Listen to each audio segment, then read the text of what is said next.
quedamos con el maestro Salomón que él se iba a presentar, que él se iba a explicar lo que ha hecho, ¿no? Así que no voy a hacer una presentación curricular de él. Y lo que les pediría es pues simplemente que aprovechamos el curso. Gracias, Salomón, bienvenido. No, al contrario, muchas gracias. ¿Sí, se escucha bien? Sí. Ok, bueno, pues nuevamente también bienvenidos y quiero en primer lugar agradecer al doctor Horacio, al doctor Leos, al doctor Manrubio por la invitación a regresar a esta universidad después de algunos años, de hecho algunas décadas.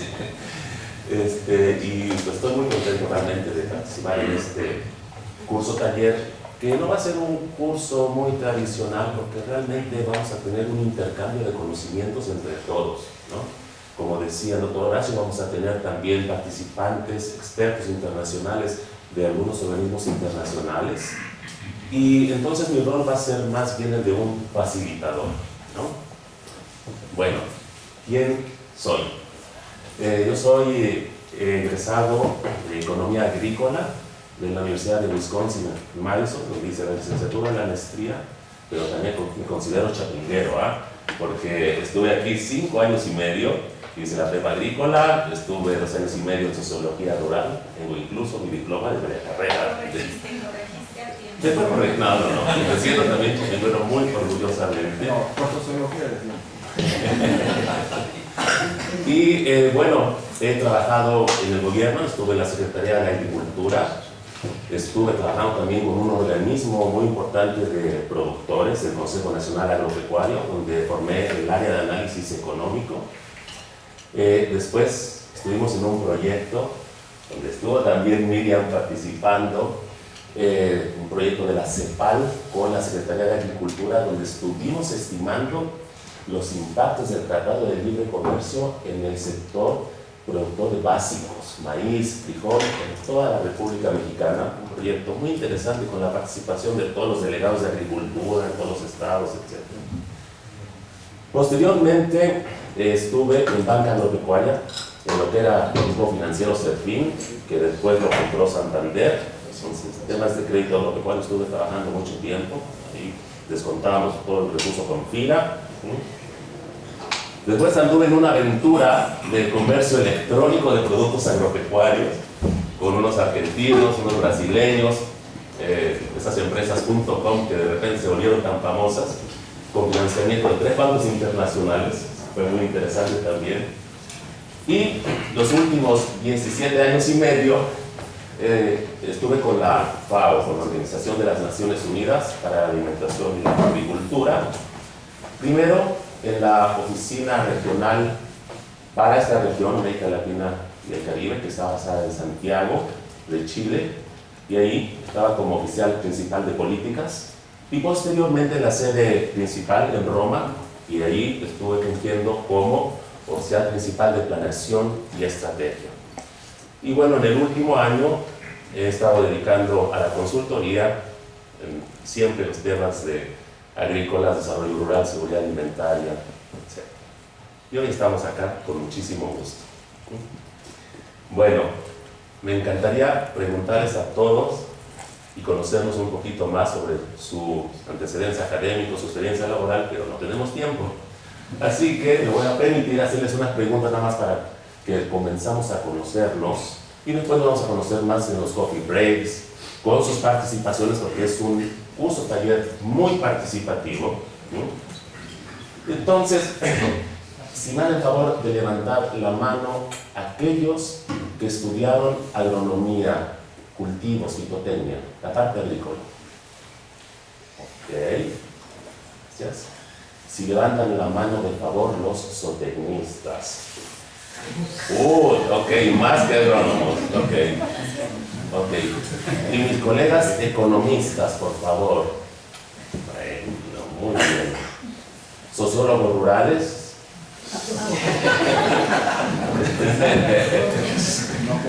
Muy bien. ¿Alguna otra área relacionada con el sector agropecuario que no mencioné? Antropología. Ok. Y agroindustria, ¿verdad? También.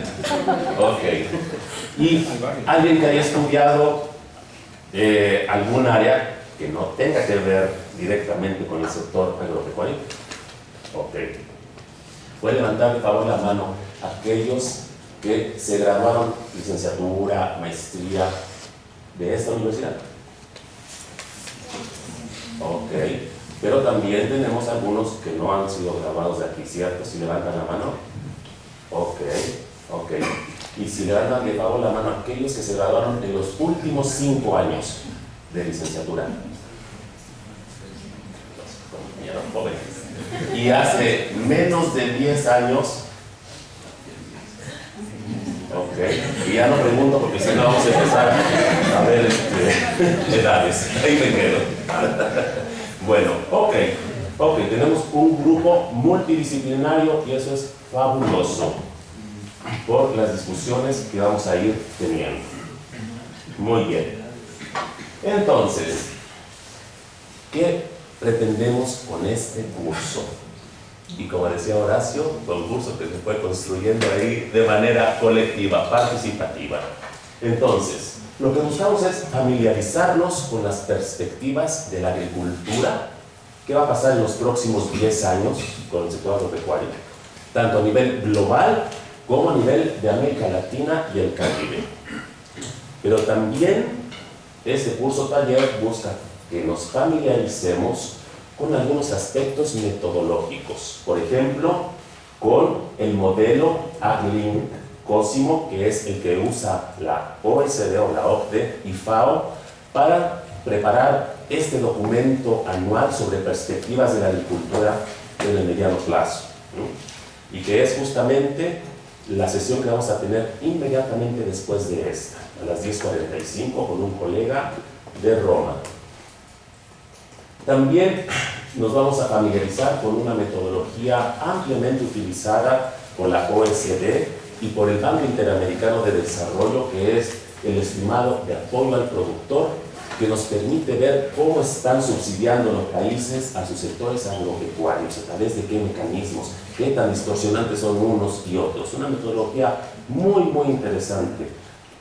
Y finalmente también nos vamos a familiarizar con una metodología que ha venido desarrollando el Centro Internacional de Agricultura Tropical junto con el Banco Mundial y que busca medir qué tan inteligentes son algunas prácticas agrícolas climáticamente inteligentes.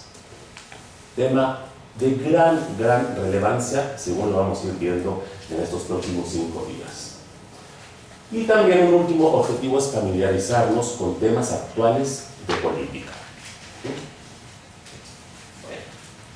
La metodología van a tener que aguantar un poco al facilitador, que va a hacer algunas exposiciones, pero vamos a tener muchos trabajos en grupo, vamos a tener exposiciones de todos ustedes y vamos a tener videoconferencias, como mencionaba, de especialistas internacionales de la OCDE, de FAO y del CIAT.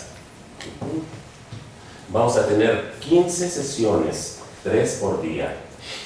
Muy importante, vamos a tener los coffee breaks.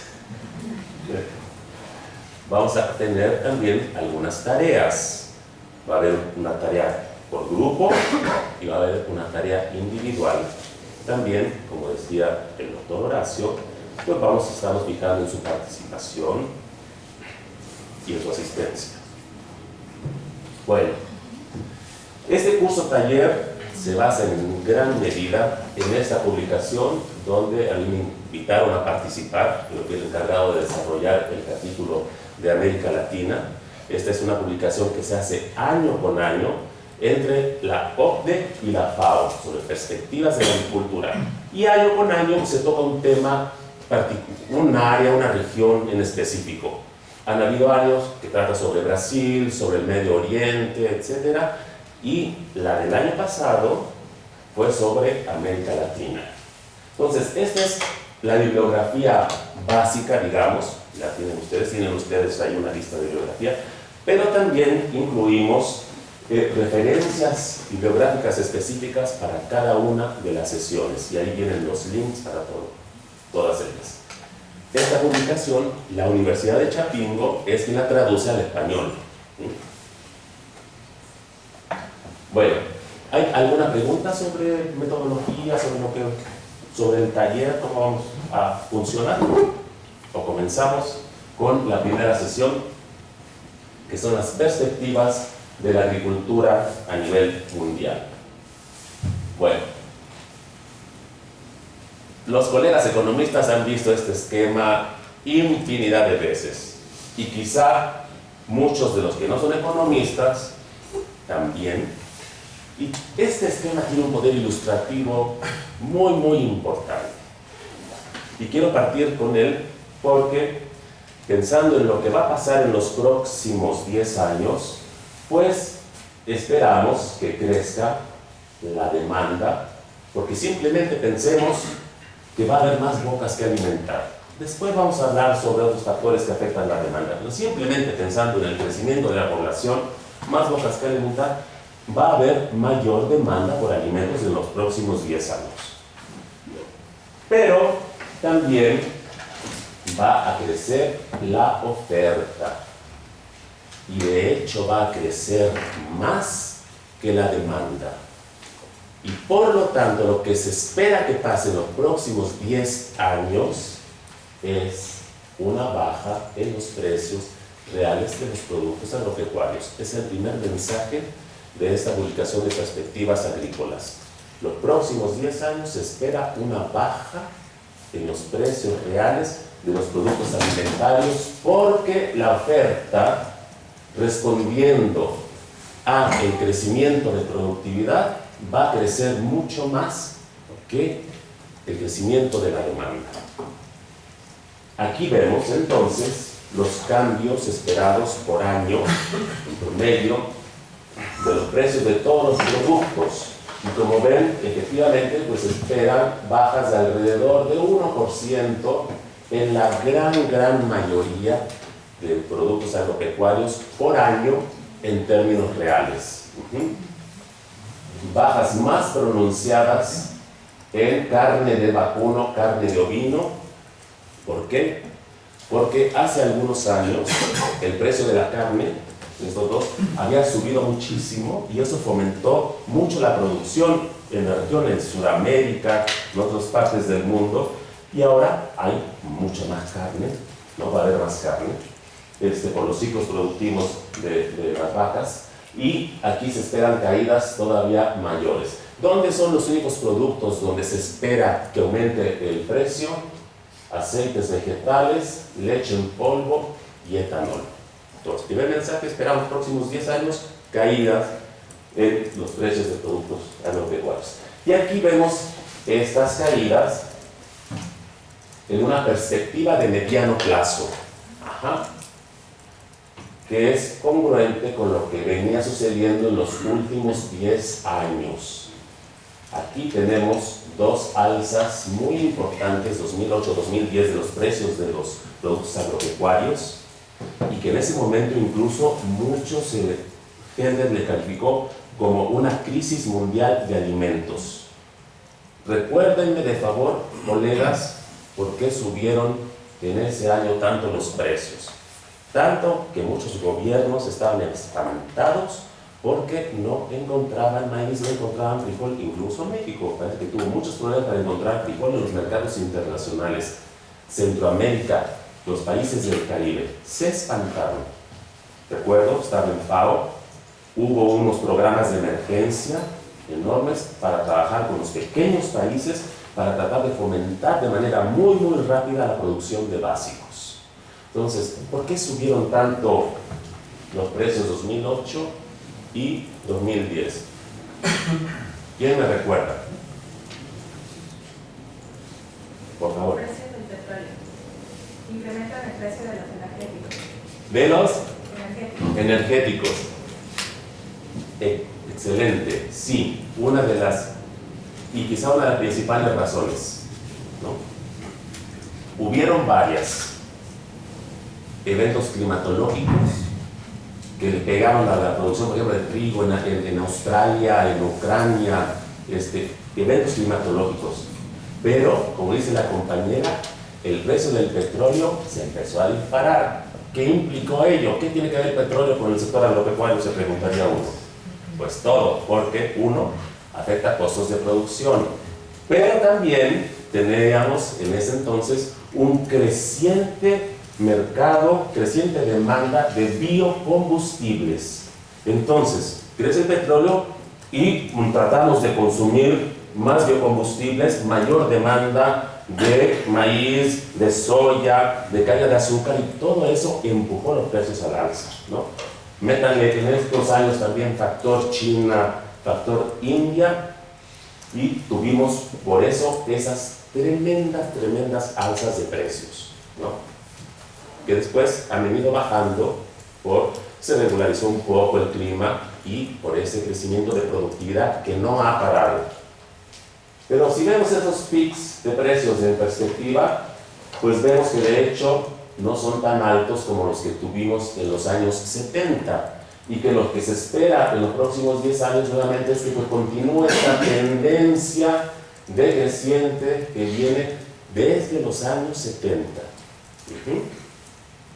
Ahora, eso no quiere decir, esta es una línea de base, estas proyecciones, que el comportamiento va a ser así tan estable. Puede perfectamente en los próximos 10 años volver a suceder ese tipo de situaciones, y más con lo que está sucediendo con el cambio climático. Perfectamente factible. Si algo caracteriza a los mercados agrícolas, los precios internacionales, es su altísima volatilidad. Entonces sí, aquí pueden haber nuevamente estas alzas, pero con la información que se tiene al día de hoy, ¿no? Y pensando, tomando los supuestos, ciertos supuestos, pues esperamos este comportamiento de los precios en el futuro, pero teniendo presente que pueden haber alzas. Bien, ¿qué se espera que pase con la demanda? Ya hablamos de precios a la baja en el futuro. ¿Qué se espera que pase con la demanda? La demanda agregada a nivel mundial, todos los productos, se espera que crezca en 15% dentro de los próximos 10 años. Y aquí vemos, indicado por estos rombos negros, el crecimiento esperado de la demanda por año, el eje de la derecha, ¿no? Que va a andar entre 1 y 2% por tipo de producto, maíz, granos, etc. Y estamos comparando aquí los últimos 3 años con el 2028. Entonces, crece la demanda mundial alrededor de 15% de aquí al 28, de manera muy pareja, alrededor de 2% anual por tipo de producto. Pero vean lo que les quiero resaltar aquí. Vean los rectángulos azules que indican la demanda que proviene del consumo animal a nivel global. ¿Cómo se está yendo la producción de maíz al consumo animal y consumo de oleaginosas? Impresionante. Esa demanda la está jalando la demanda de carne, ¿no? Y en cuanto a la contribución regional al crecimiento de la demanda, tenemos aquí también nuevamente los granos, lácteos, pescado, acuicultura y carne, y tenemos las distintas regiones del mundo. ¿De dónde va a provenir la mayor demanda, el crecimiento de la demanda en los próximos 10 años? Miren, el crecimiento entre 2019 y 2028 está representado por los rectángulos grisecitos, y el promedio, ¿no?, de consumo del 2016-18 son los rectángulos azules. Entonces, mientras más grande el gris, es mayor crecimiento de la demanda. Vean de dónde va a provenir el crecimiento de la demanda de productos agropecuarios en los próximos 10 años. India en lácteos, muchísimo. India en arroz. ROW es el resto del mundo, donde están prácticamente todos los países en desarrollo, ¿no? Países de ingresos relativamente menores, y por lo mismo no tienen realmente todavía satisfechas sus necesidades alimenticias. Entonces crece un poco el ingreso y consumen más de todos los alimentos, ¿no? Estos son los países del resto del mundo. Por eso ven todos estos rectángulos grises relativamente más grandes. ¿Ah? Pero India, muy importante. Los países de la OCDE, crecimiento moderado, ¿no? Vean en los otros productos, maíz prácticamente, OCDE muy poco. ¿Por qué? Son países, a excepción de México, de Brasil, de Chile, de ingresos muy altos, en donde ya la elasticidad de ingreso de la demanda es muy baja. Crece el ingreso, no te voy a consumir ya cereales, nada, mañana a lo mejor consumo menos, carne, ya no te voy a consumir tanto, leche tampoco, aceite, ya tengo satisfecho mi consumo, ¿no? Una elasticidad baja del ingreso de la demanda. Y esa elasticidad del ingreso de la demanda es la que también nos explica de alguna manera esta lámina. Fíjense cómo va a cambiar, ¿no?, la disponibilidad de calorías per cápita en cada región. Esta lámina de alguna manera nos muestra pues lo que estoy comiendo, dependiendo en qué región está, cómo se espera que cambie mi canasta, ¿no?, de consumo. Entonces, vean, por ejemplo, en India, un país de bajos ingresos, altísima población, pero aquí no entra el factor de crecimiento de población, por eso dice per cápita. Entonces, India, los próximos 10 años, va a aumentar consumo incluso de básicos, va a crecer mucho más consumo de productos animales, mucho más consumo de grasas y también crece el consumo de azúcar. Los hindúes comen mucha azúcar y van a seguir comiendo más en términos per cápita. China, los próximos 10 años, va a bajar en términos per cápita el consumo de cereales, va a aumentar productos animales, grasas y azúcar. Misma historia con sudeste asiático. Vean lo que hablábamos hace rato con Europa, ya en cereales prácticamente no crece nada, ni en azúcar. Crece un poco en carnes, productos animales y lácteos, porque aquí en Europa está considerando en este caso todos los países de Europa del Este que tienen ingresos relativamente menores a los de Europa occidental. Ahora, ayúdenme a explicar por favor estos cambios negativos en consumo per cápita de productos animales en África subsahariana y cambio negativo en los próximos 10 años, consumo per cápita de azúcar en América Latina y el Caribe. ¿Por qué esperamos que suceda esto en los próximos 10 años?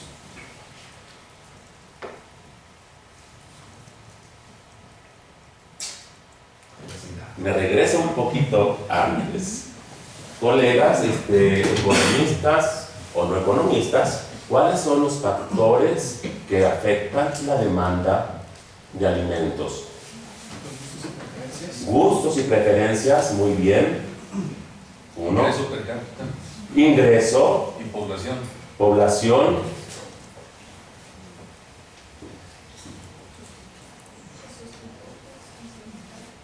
Puede haber sustitutos complementarios. Ajá.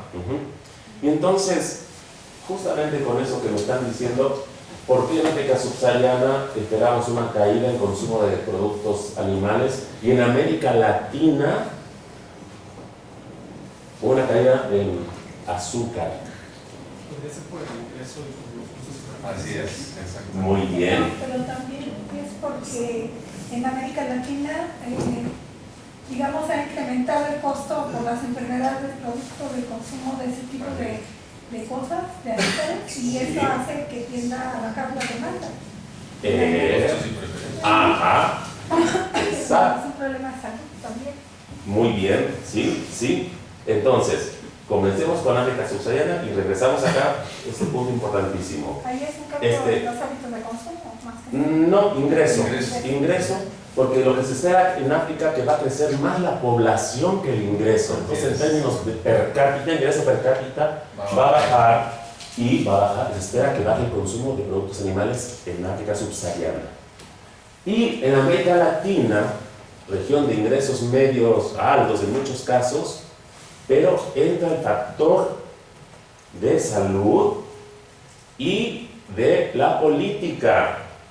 Los gobernantes preocupados por la salud pública, ¿qué hacen? Imponen impuestos a el azúcar. Lo están haciendo en México, lo están haciendo en Chile, lo están haciendo en Brasil, y al meter impuestos crece el precio, y el precio es el otro factor que también afecta a la demanda. Si aumenta el precio, pues yo compro menos. Entonces, eso es lo que se espera, y después mañana, que nos vamos a centrar en las perspectivas de América Latina, vamos a hablar más sobre este tema que es importantísimo, la mayor relevancia. Entonces, esos son los cambios que se esperan en el consumo, en la disponibilidad de calorías por tipo de producto y por región en los próximos 10 años. Ahora pasamos a ver las perspectivas de la producción.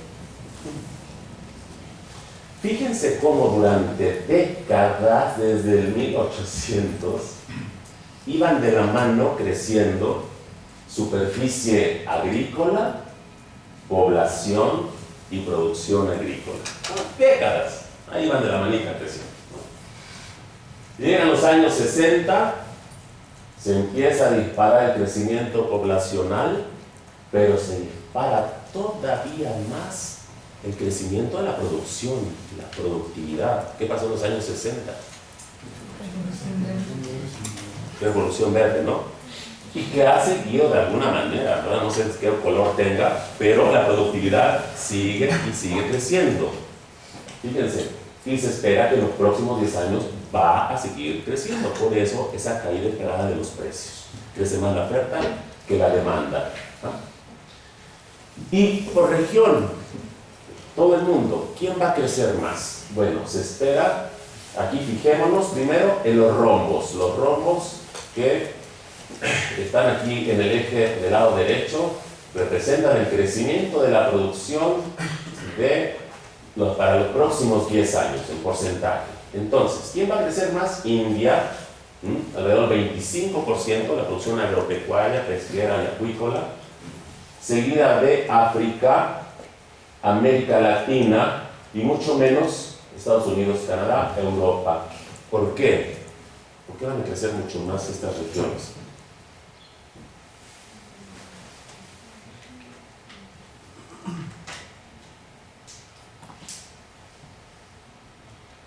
Tienen todavía potencial para crecer, a diferencia de... El potencial, hay una brecha tecnológica que ahorita vamos a ver, como ejemplo, con el maíz. Aquí hay unas brechas tecnológicas enormes, tienen potencial todavía para crecer. Y en el caso de América Latina, ¿qué tenemos además de ese potencial tecnológico? Tenemos recursos naturales, tenemos más tierras que no tienen en las otras regiones, ¿no? Ahora veamos cultivos, ganadería, pesca. Estos son cultivos, ganadería, pesca y acuicultura. Y comparamos los últimos 3 años con el 2028. Aquí pueden ver los crecimientos, pero vean China, cómo está como muy parejo su producción agrícola, ganadera y pesquera y acuicultura. Me parece que están incluso mandando pescado a México, ¿no? Al menos a Chile está llegando China, ¿no? En cambio, en otros países, en todas las demás regiones, la pesca y la agricultura pues no pinta tanto, ¿no? Entonces, eso es lo que se espera respecto al crecimiento de la producción por región. Y en cuanto al uso de la tierra, a nivel global, se espera que continúe más o menos como lo que mostrábamos en el gráfico anterior, ¿no? Que no tenga cambios a nivel global, la misma superficie cosechada. Pero si nos metemos a ver región por región, entonces sí esperamos en América Latina y en Oceanía un crecimiento en la superficie sembrada, en praderas también y en tierras de cultivo. Estas son praderas, estas son tierras de cultivo. A nivel global, ningún cambio. A nivel regional, sí. Porque decíamos, aquí hay todavía recursos, ¿no? Sí. Fíjense, Colombia, por ejemplo, tiene alrededor de 3 millones de hectáreas que no se utilizan por todo el tema del conflicto armado, pero que se espera que, bueno, cuando se empiece a regularizar, pues se van a incorporar al cultivo. Brasil es un caso y vamos a hablar mucho de Brasil mañana, pero hay tierras. Argentina, hay tierras, ¿no? Bueno. Y en términos de producción ya por cultivo, el crecimiento de la producción en los próximos 10 años, aquí vemos los rombos. Se espera, este es el área que se espera que se cultive de estos productos en el 2028. Vean cómo vamos a estar produciendo en términos de área. Trigo en más de 200 millones de hectáreas, seguida por el maíz, arroz, otros granos, soya, oleaginosas, algodón, caña de azúcar, ¿no? Maíz, poco más de 200 millones de hectáreas a nivel mundial van a estar produciendo maíz. Y nuevamente lo que hablábamos del crecimiento, ¿por dónde va a venir el crecimiento? Si se fijan principalmente en los rectángulos grises, de productividad, a excepción de soya, otras oleaginosas y algodón, donde también la incorporación de nuevas tierras al cultivo van a ser responsables de ese mayor crecimiento en los próximos 10 años. ¿No? Aquí tienen las fuentes de crecimiento y qué productos se van a estar sembrando más a nivel mundial. En el caso específico del maíz, es un cultivo que nos compete muchísimo, ¿no? El crecimiento esperado en América Latina, en África subsahariana y en China, pues va a venir tanto de un mayor rendimiento, mayor productividad, pero también de un crecimiento en el área cosechada. No así en los países desarrollados, donde incluso en algunos casos se va a reducir el área cosechada. ¿Qué pasa? Que también, ¿por qué crecen menos estas regiones? Porque allá hay leyes medioambientales mucho más severas y a veces se limita. Estados Unidos de hecho viene con estas políticas de limitar el área producida desde, yo me acuerdo que estudiaba allá en los años 80 y quizá desde antes. El gobierno pagaba a los productores para dejar de sembrar y cada vez se han venido haciendo pues más restrictivas estas leyes medioambientales y por eso también nos espera que siga creciendo el área cosechada allá, ¿no? Pero vean esas diferencias de rendimiento en maíz, por eso decía ya la compañera, África subsahariana pues va a crecer más porque vean el potencial, 2 toneladas por hectárea en maíz está cosechando África subsahariana comparada con 10-12 millones en Estados Unidos, Canadá y con alrededor de 6 en nuestra región, en China, en Europa. Potencial todavía ya es muy alto. ¿Lista la foto? Ok. Bueno. ¿Qué se espera del crecimiento de la producción pecuaria? Ok, aquí fíjense. Estos rombos son el crecimiento de la última década. Ajá, la última. Y los rectángulos son el crecimiento esperado de los próximos 10 años. Si se fijan, para casi todas las especies, el crecimiento en los próximos 10 años, se espera que sea menor a el crecimiento de las pasadas décadas. O sea, hay una desaceleración en el crecimiento de la producción pecuaria a nivel mundial, a excepción de el ganado vacuno, ¿no? Y esto tiene que ver con lo que decíamos, como que se invirtió mucho en los últimos años en los años y ahora se van a ver reflejados, ¿no?, en una mayor producción. Bueno, ¿qué se espera que pase con la pesca marina y con la acuacultura? Aquí hay unas tendencias muy interesantes. Fíjense, esta es la pesca de captura, ¿no?, pesca marina. Y cómo se ha mantenido muy constante. ¿Por qué? Porque está sobreexplotado el recurso marino, nos lo hemos estado acabando, entonces ya no crece. Se pesca lo que se ha venido pescando ya desde los años 90 y va a seguir así muy estable. Pero vean cómo crece la acuacultura, esta línea sólida. Vean cómo va creciendo la acuacultura. De hecho, en el 2013, la mitad del consumo humano a nivel mundial ya provenía de la acuacultura, no de la pesca marina. La acuacultura. O sea, hoy comemos más del 50% del pescado que comemos, consumo humano, es de la acuacultura, no es de pesca marina. Y el próximo año 2021 se espera que la acuacultura ya represente la mitad del consumo global. Ahí ya metemos consumo animal, ¿no? Porque se captura también mucha anchoveta, por ejemplo, para consumo animal, ¿cierto? Por eso a veces el pollo sabe como pescado. Y todo parecidos, ¿verdad? Y todo, exactamente. Entonces, acuacultura va a seguir este enorme dinamismo a nivel mundial. Mañana vamos a ver cómo cambia un poquito la foto cuando nada más hablamos de América Latina y el Caribe. Bueno, pero esta mayor producción esperada en los próximos 10 años no viene de gratis, ¿no? La agricultura, todo el sector agropecuario, es un importante emisor de gases de efecto invernadero, y sobre este tema vamos a estar hablando mucho en toda la semana, ¿sí? Entonces, lo que se espera es que siga creciendo la emisión total alrededor de 0.5% por año, ¿sí? Y en donde el ganado es el principal contribuyente a la emisión de gases de efecto invernadero en el sector agropecuario, ¿sí? Seguido por los fertilizantes sintéticos, otros por cultivo del arroz también, corderos y cabras, y otro tipo de ganadería.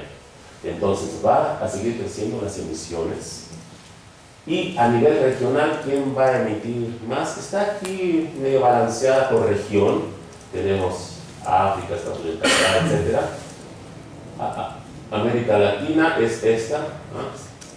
Pero si nosotros juntamos, fíjense, China, que es esta, con el resto de Asia, estas dos, pues allá estarían los principales emisores, ¿no? Arroz tiene mucho que ver con eso.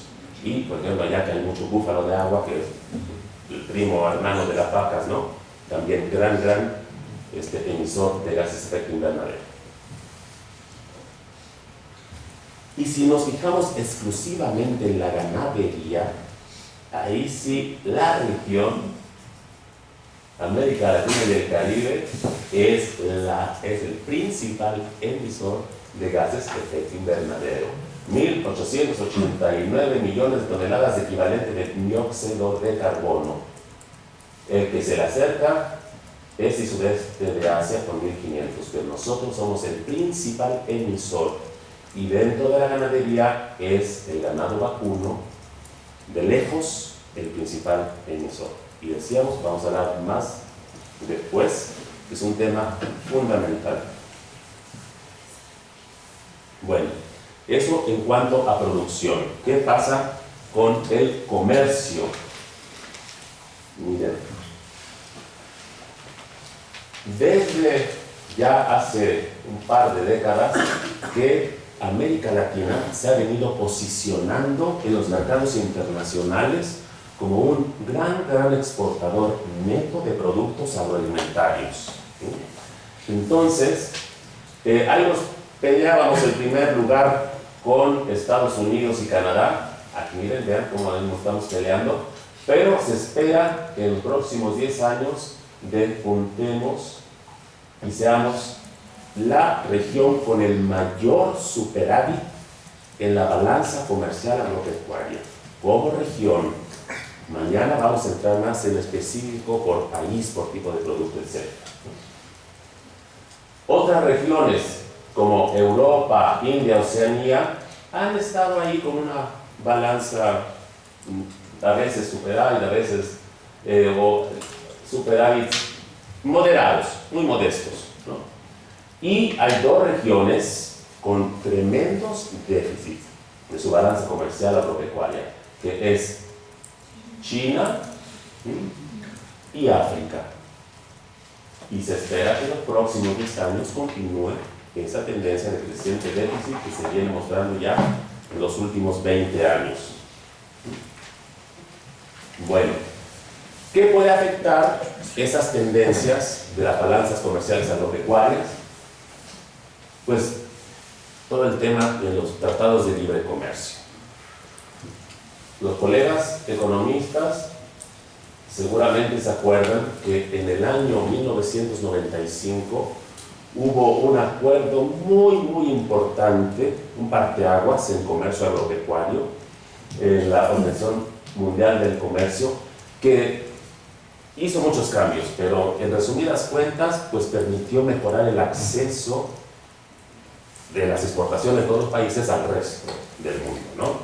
¿Qué se hizo? Se eliminaron las cuotas, que las cuotas son totalmente discrecionales, no te doy cuota para que me mandes productos, o si te doy un manejo totalmente discrecional, se eliminaron y se tarificaron, se pusieron aranceles en su lugar, que esos al menos hay la posibilidad de entrar al país y después lo puedo ir reduciendo. Se estandarizaron también muchas medidas fitosanitarias, se hizo un cambio también muy importante en cuanto a los subsidios internos y se categorizaron cuáles eran más distorsionantes, cuáles menos, y se había compromisos de ir reduciendo los más distorsionantes, etc. Eso fue en el 95. Pero hoy, en todo caso, todavía los productos agrícolas, en promedio, en términos generales a nivel mundial, los aranceles de los productos agrícolas son mayores a los de los productos manufacturados. Este es un promedio, porque si vemos país por país, producto por producto, hay aranceles de más del 200%, como lo vamos a ver. Y después de esta ronda de la Organización Mundial del Comercio, ya no hubo ningún avance significativo. Ha habido N intentos, pero ya no ha habido ningún avance que permita mejorar el acceso de los productos agropecuarios a los mercados internacionales, ¿no? Y ante este bajo progreso de esas negociaciones multilaterales, ¿qué es lo que ha florecido? Los tratados de libre comercio bilaterales o los regionales, así como nuestro anterior NAFTA y hoy TEMEC, o no sé cómo se llama. Bueno, entonces, lo que nos puede mover esos flujos de comercio, esas balanzas agropecuarias en los próximos 10 años, pueden ser los nuevos tratados de libre comercio. Y aquí hay tres muy relevantes. Uno es de la asociación, el Acuerdo Integral y Progresivo para la Asociación Transpacífico. El otro es el Acuerdo para la Asociación Económica de la Unión Europea y Japón. Y el otro es el Tratado de Libre Comercio de Estados Unidos y Japón.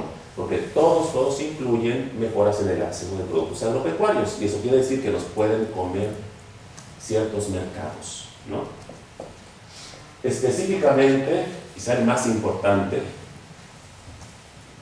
sea este acuerdo transpacífico en donde México participa. Son 11 países: Australia, Brunei, Darussalam, Canadá, Chile, Japón, Malasia, México, Nueva Zelanda, Perú, Singapur y Vietnam. 2 puntos para que me diga dónde está este país, Brunei, Darussalam.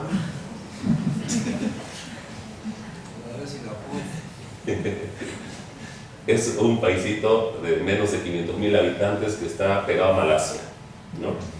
Pero los otros sí son bastante grandes, como Malasia, Vietnam, Japón, o sea, son potencias, y que hoy abarcan el 20% del comercio agrícola mundial. Entonces, fíjense ustedes, como en el caso de Japón, que va a tener que reducir su arancel a la importación de carne de 38.5 a 9, pues ahí sale una ventana enorme para varios países, todos estos, que le puedan enviar más carne. México, que ya exporta carne a Japón, pues quizá le va a poder exportar más, ¿no? O Canadá, vean, impone un arancel de 250% a la importación de lácteos. Entonces, ahí también pueden haber posibilidades. México, con quien no tiene tratado de libre comercio, en el sector avícola, sabían que les impone un arancel de 234%. Entonces, por ejemplo, para Vietnam, para Malasia, pues de esos aranceles van a tener que ir bajando. Y eso va seguramente a impactar los flujos comerciales y ese gráfico que le mostré del gran superávit de la balanza comercial agropecuaria de la región. En este caso, en este importantísimo acuerdo, pues son nada más 3 los países de América Latina que están participando, ¿eh? Chile, México y Perú. Y otra posible incertidumbre, ¿no? Estados Unidos, ¿qué puede pasar con ellos? Porque inicialmente Estados Unidos estaba en este acuerdo y después se salió Trump. ¿Qué puede pasar después? No se sabe. No se sabe qué pasa en Estados Unidos, ¿cierto? Bueno, entonces, regresábamos, eso es en cuanto a comercio, pero regresamos ahora al tema de, va a seguir creciendo la demanda, la región va a responder a este crecimiento de la demanda, pero la pregunta es, ¿a qué costo? ¿No? ¿Cómo vamos a ir respondiendo a esa gran demanda esperada en el futuro? ¿No? Porque la forma en que respondamos a ese crecimiento en la demanda va a determinar los impactos en nuestra estructura de recursos naturales, tierra, agua, biodiversidad. Aquí le quise poner unas fotos de la Amazonía para que se vea cómo se está produciendo. Atrás no se va a leer, pero dice: la producción ganadera del Amazonas en Brasil posee un escaso margen de beneficios, ¿no? Tienen que talar no sé cuánto para producir ganado, soya, pero lo están haciendo, lo han venido haciendo, y vamos a ver cifras al respecto mañana. Actualmente 12% del Amazonas brasileño, más de 37 millones de hectáreas, se utiliza principalmente para ganadería, agricultura, fundamentalmente soya. Ustedes seguramente escucharon los incendios que sucedieron en la Amazonía el año pasado, ¿no? Y no dejan de haber algunos malpensados que fueron intencionales para después producir más ganado, más soya, ¿no? Entonces, sí, fabuloso el hecho de que se espera un crecimiento en los próximos 10 años de la demanda mundial, de que nosotros vamos a estar ahí exportando más y todo, pero pues tenemos que pensar en a qué costo, ¿no? En cuanto a nuestros recursos naturales. Y también mostramos que producir alimentos también emite gases de efecto invernadero. Entonces, mayor producción trae aparejada mayor emisión de gases de efecto invernadero. Hoy por hoy, el 25% de todas las emisiones a nivel global provienen del sector agropecuario. 25%, no es menor, ¿ah? Y vamos seguramente a ver en el futuro una mayor presión para que la agricultura reduzca su huella de carbón y ayude a mitigar el cambio climático. México ha afirmado, se ha comprometido a reducir en estas COP21, COP25 recientemente en París, bueno, no, en España, la última COP, se ha comprometido a reducir las emisiones de gases de efecto invernadero, y por ahí hay una publicación, la pueden buscar en Google, donde pueden ver incluso, nos comprometemos como país a reducir por sector económico, incluido la agricultura, ¿no? Entonces es un tema que también tenemos que tener presente. Ok, vamos a crecer en productividad, pero ¿qué vamos a hacer con los compromisos que tenemos para reducir la emisión de gases de efecto invernadero y que provienen de una mayor producción agropecuaria? Son temas también importantes que hay que pensar. Y finalmente, bueno, Quizá podemos decir, no, hay que cuidar el medio ambiente, nuestras tierras, nuestros recursos naturales, no hay que emitir gases de efecto invernadero, pero no podemos olvidarnos que hay 2.000 millones de personas, 2.000 millones de personas que dependen de la agricultura para sobrevivir, ¿no?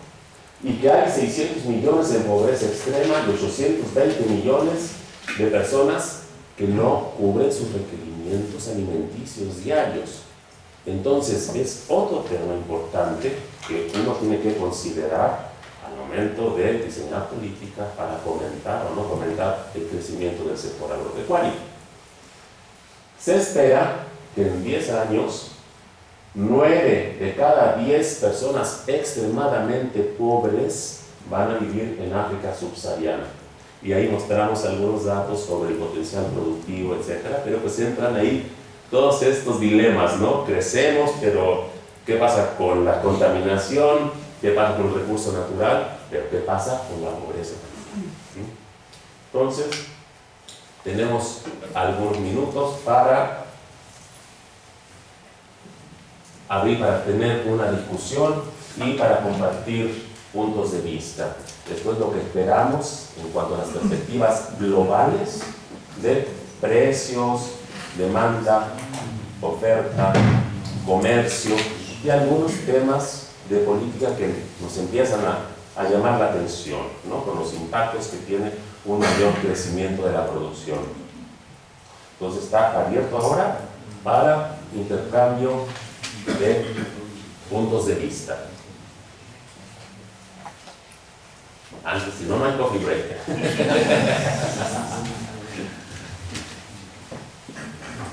Entonces, la tasa media de crecimiento anual de la oferta, ¿cuál fue la estimada? La tasa media de crecimiento anual promedio del modelo, más o menos, ¿no? Bueno, se espera, si no mal recuerdo, como 25% a nivel global el término global, 25%, no es mal, es desde aquí al 2018. Contra 25% total. Total. Entonces la tasa media de crecimiento, ¿qué sería? Contra 10 años, más o menos sería 25. Sería que 2.2, más o menos. 2.2, ¿verdad? Sí. comparado con 15% de la demanda. Menos, y es por eso es que dicen, pues hay una mayor productividad y por eso van a tener que caer los precios, ¿no? Exacto. Pero es interesante esto porque en otros escenarios que hemos analizado, que hemos construido, pues la tasa media de crecimiento de los rendimientos no es tan elevada, ¿verdad? Incluso, pues sabemos que tenemos tasas medias de crecimiento de los rendimientos, como en los últimos 20 años, de alrededor de 2. Pero hay quien en otros escenarios hace estimaciones inferiores al 2, tasa media de crecimiento anual. ¿Por qué razones? Porque dicen, por ejemplo, que la inversión en investigación agrícola se ha desplomado, ¿no? ¿Debido a qué? A que los elevados rendimientos, bajos precios, bajo retorno a la inversión en la agricultura. ¿Sí me explico? Entonces, de hecho, en los últimos 10 años ha tenido una caída bastante notoria, digamos, la inversión en investigación agrícola. No solo en la empresa privada, sino incluso en las empresas públicas. Entonces, veamos el caso en México, por ejemplo. Sí. La inversión privada en investigación en agricultura, la inversión pública ha caído, ¿sí? Radicalmente, y creo que es la tendencia del mundo. Entonces, de repente, esa tasa de crecimiento de la oferta que están ustedes proyectando, que se proyectó, pues me parece a mí bastante optimista. Claro, hay diferentes supuestos, ¿verdad?, para construir los escenarios, pero me parece bastante optimista. Exactamente. Y esa pregunta me encanta para que se la hagamos a nuestro colega próximo, sí, que él es uno de los que se encarga justamente de estas proyecciones. ¿No? Es interesante. Pero no estoy tan seguro que ha caído tanto como uno creía, yo mismo lo creía, sí, el gasto en investigación en los últimos años, ¿no? A nivel de región. Y hay una referencia, viene en la bibliografía del documento, de Lips, creo que se apellida, ahí lo vamos a ver, sí, pero que se ha que ha estado, es él que ha estado trabajando el tema de investigación. Y muestra, me llamó justamente la atención, porque yo esperaba eso que dices, es una caída así. Pues parece que no es tal, no es tan grande, y ahí vamos a mostrar algunas cifras de que ha caído el gasto en inversión. Es cierto, ha habido una recomposición del sector público en algunos países, ha caído, pero tienes universidades, tienes sector privado, tienes organizaciones de productores. Ve, los agricultores hacen investigación, los cafetaleros colombianos son los que hacen la investigación. Entonces, cuando este hombre se mete a escarbarle por todos lados, yo me llevé esa sorpresa, que la caída no era tan, y por eso ya no veamos las proyecciones. Ve, y vamos a mostrar, y estos son datos reales, ve lo que ha crecido hasta el último año que tenemos datos, la productividad es impresionante. Y eso no son proyecciones, esos son datos reales, ¿no? Entonces también si hubiera caído tanto, pues dirías, bueno, pues estamos mal, no estamos mal, la región crece y crece, ¿no? Pero los supuestos sí podemos preguntarle a nuestro colega René, que viene en un momento a presentar más en detalle el modelo en el cual se basan estas proyecciones para los próximos 10 años. Buena presentación. Perfecto. Bien, man. ¿Quién quiere café? Tú ya lo ganaste.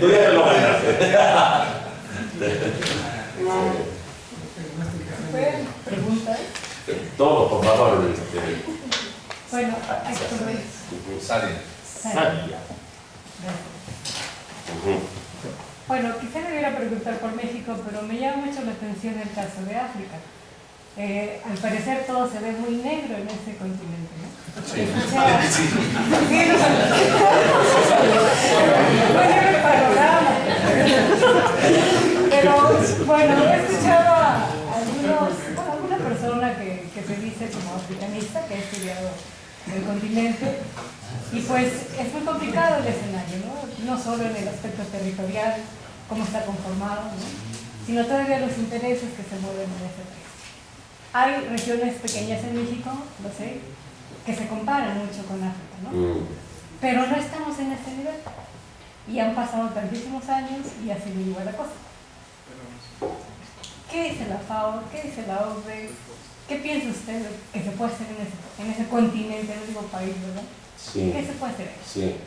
Híjole, no, sí, efectivamente es bien complejo. Y si ustedes ven el presupuesto de la FAO a nivel mundial, la mayor parte del recurso está en África.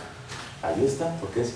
Y vean la cooperación internacional, la mayor parte está ahí, ¿no?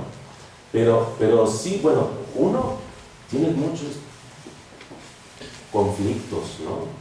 Tema de guerra también es eso que te impacta muchísimo. A veces no se puede trabajar por los conflictos armados que hay. Es muy serio. Tienes un problema de corrupción bárbaro, ¿no?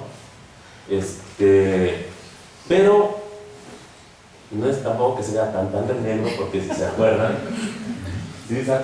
cuando hablábamos aquí de perspectivas de crecimiento por regiones, justo África estaba, allá me la pasé, ¿verdad? Estaba, acá, no. ¿Dónde está? Pero justo estaba, África estaba en los primeros lugares. A ver, vamos a ver. 14. Ya va a ser verdad. 14. 14. Dos antes. Sí. Esa. Ahí está. En segundo lugar, ¿no? Está India y después África. Son los rombos que nos están indicando y referidos a al eje del lado derecho de África. Se espera un crecimiento del 20%. O sea, igual va a crecer, ¿no? Pero con más pobreza, ¿no? pero con más pobreza, efectivamente, efectivamente. Entonces, sí, tema de políticas, de corrupción, que recursos hay, ¿no? Es complejo. Sí, sí, se trabaja, pero digo, ¿dónde están los resultados, no? Bien complicado, pero hay también, ojo, hay también experiencias interesantísimas, exitosas ahí. Ustedes pueden revisar bibliografía ahí en la página web de FAO. Todas las experiencias que hay de cosas que funcionan, de cooperativas, de empoderamiento de la mujer, por ejemplo, ¿no? En África también se ha feminizado muchísimo la agricultura. Mañana vamos a hablar de ese tema. Entonces se trabaja mucho con ellos. Las escuelas de campesino a campesino empezaron Asia, pero después África, donde más ha habido experiencias con jóvenes rurales. O sea, hay muchas experiencias y sí se espera que siga creciendo, pero pues con esas desigualdades y con esa pobreza, que son problemas estructurales complicados de atender. Pero cuando hablas de África, es que no puedes hablar de África en general. O sea, ahí tiene que hacerse un análisis más regional, porque no es lo mismo la África subsahariana a la África norteña, ¿no? Que aunque sí tiene índices de pobreza fuertes, tiene economías muy diversificadas, por ejemplo, toda la parte de la metalurgia. Y esto, bueno, no quiere decir que la pobreza disminuya, sino que la riqueza o la inversión está dada en otros ámbitos que no son necesariamente los agropecuarios. Son dos mundos totalmente distintos, efectivamente. La África subsahariana con el norte de África, ¿no? Que tiene una influencia árabe muy importante, y tienes ahí a países como Marruecos, que está totalmente integrado con Europa. Me tocó visitar la región y estuve en los campos produciendo aguacate. ¿Quién se imagina Marruecos produciendo aguacate? Lo produce. Unos campos lindísimos y exportando todas estas hortalizas y frutas a Europa. Norte de África es otra historia. África subsahariana, súper compleja, ¿no? El tema religioso, ¿no? Musulmán contra cristiano, en África subsahariana. Entonces, es complejo. Por favor, doctor Manrubio. Y al final haces un análisis así de oferta-demanda y dices, bueno, la demanda va a crecer, pues la producción mucho más que la demanda, y hablan del costo ambiental, que eso implica. Pero digamos, casi varios estudios se han hecho sobre el tema de cómo se va a resolver esa demanda. Se habla también que si vas por la vía nada más de la producción, el costo ambiental es muy alto. Entonces se habla de la necesidad de otro tipo de vías, ¿no? Como el tema de bajar el desperdicio de alimentos, como el tema de cambiar de hábitos de consumo, y como el tema, bueno, el otro día que sería como consecuencia de esos tres, reforestar, digamos, áreas liberadas. Todos los hablan de más tierra de cultivo, sobre todo en América Latina, aunque en otros sí se baja, pero se habla en general, a nivel global, más tierra de cultivo. Cuando otros análisis, bueno, es más bien liberar tierras, digamos, para destinarlas a reforestar, para contrarrestar el cambio climático, ¿no? Cambios de hábitos, pues, por un tema de que hay un abuso en el consumo de frutos cárnicos y por el efecto que tienen los frutos, sobre todo en la emisión de gas de efecto invernadero, ¿no? Y el tema de pérdida de cosecha. Entonces, yo creo que si tú ves ya estudios, por ejemplo, Nielsen publicó un trabajo muy interesante apenas de cómo se están cambiando los hábitos, y si ves un cambio de hábitos, sobre todo los jóvenes, ¿no? Cada vez menos, más productos vegetales, etcétera, etcétera. Entonces todo eso no había que considerarlo en el análisis también. Absolutamente, Manrubio, y de hecho estás ya tocando algunos temas que vamos a ver en la sesión de las 12:30. Manrubio siempre adelante, ¿eh? Sí, no, absolutamente. Sí, no me quiero adelantar, pero tienes toda la razón. Cuando hablamos de las perspectivas y lo que trae aparejado el crecimiento agrícola, tenemos que ver la otra cara de la moneda, que es el consumo. Eso lo vamos a ver un poquito en la subsiguiente sesión, a las 12:30. Sí. Bien, sí. Por un lado, usted comentaba que hay una perspectiva en la disminución de precios de los productos agropecuarios, pero va a haber un incremento en la producción. Ahora, para efectos del ingreso total, ¿este va a ser suficiente para equilibrar la balanza? Es decir, los países de América Latina que están produciendo más van a tener un mayor ingreso si está disminuyendo el precio. Sí, sí, y lo veíamos la parte de la balanza comercial agropecuaria, ¿no? Aunque se espera que bajen estos precios en términos reales, lo que se espera es que vamos a seguir exportando y va a seguir creciendo el ingreso agrícola, pero haces un punto muy, muy importante que no habíamos mencionado. Pensemos en qué pasa con los productores, dada esta baja esperada de los precios, que no logren ir reduciendo sus costos de producción y que no logren irse haciendo más competitivos, más productivos. Ahí hay un problema también de política, ¿no? Porque muchos de ellos quizá se van a organizar y le van a decir al gobierno, óyeme, no me está alcanzando, y pues, vayan las protestas y... ¿ah? Absolutamente. En términos globales, el promedio, todo marcha sobre ruedas, ¿no? Ahí están esas balanzas agropecuarias, mira nada más. Miles de millones, 60.000, o casi 80.000 millones de dólares de superávit de la balanza comercial agroalimentaria de la región. 80.000 millones de dólares, una barbaridad. Pero ahora, vayamos a la realidad, ¿no? Del pequeño productor o el mediano productor que no logre irse haciendo más eficiente. Tema fundamental, muchas gracias por traerlo a colación. Sí, es un tema de política. Allá y luego acá. Sí, referente a lo que mencionaba la chica, no lo vi ahorita, ¿quién es? Karen. Sí me parece muy importante el hecho de la caída de los precios agrícolas, porque en el caso de México se ha visto el cambio, que es un problema estructural, ¿no?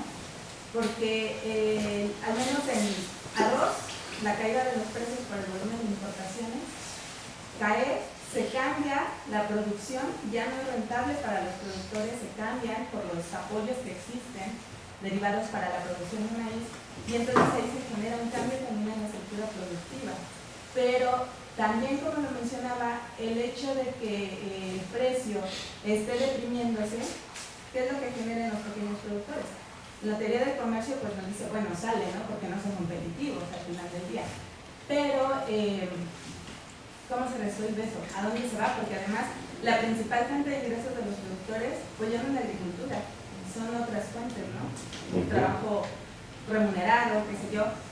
Entonces sí se vuelve un problema estructural que decimos, bueno, lo sacamos por ineficientes, por poco competitivos, pero ¿en dónde se instaura o en dónde se inserta esa población que está migrando de la actividad agrícola a otras actividades? Exactamente. Y también está, o sea, gracias Rosario, es nuevamente un tema para pensarse, un tema de política, ¿qué vamos a hacer con esos productores? Y después vendría aquí el oficial de gobierno de la Secretaría de Economía y te diría, oye, pero piensa también en los consumidores pobres. ¿Qué quieres? ¿Que mantengamos los precios altos? ¿Y qué pasa con los que no les alcanza para comer? ¿No? Otro dilema de política. Entonces, son muchos factores que uno tiene que considerar cuando quiere pensar en un modelo de desarrollo agropecuario que además esté acorde a los compromisos internacionales de apertura comercial y medioambientales.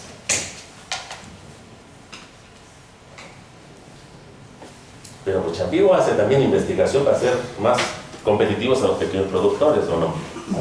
En ese sentido también, en las perspectivas yo imagino que tienen algo al respecto sobre un tema de política que tiene que ver con la apertura hacia organizaciones o productores internacionales.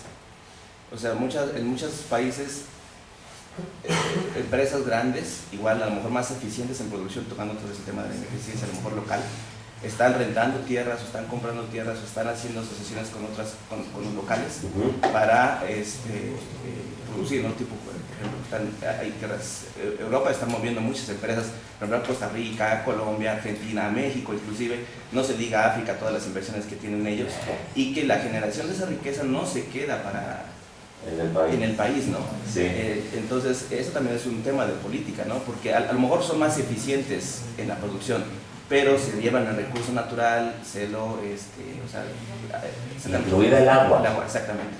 América Latina, imagínense, es un exportador neto de agua, ¿no? A través de la producción agropecuaria. Y ese tema lo vamos a ver, que es también fundamental, lo vamos a ver el día de mañana. ¿Qué está pasando con la extranjerización? No sé si existe el término, pero así lo estoy traduciendo, de la tierra en la región, en donde otros países vienen a producir, a comprar tierras para producir alimentos que se llevan a sus países. Un tema que está sucediendo, incluyendo también América Latina y el Caribe. No nomás África, no nomás Asia, también nuestra región. Y eso lo vamos a conversar mañana. Otro gran tema de política, ¿no? Queremos que siga creciendo nuestras exportaciones, pero gracias a la extranjerización, algunos dirán, no me importa, otros se preocuparán quizá, ¿no?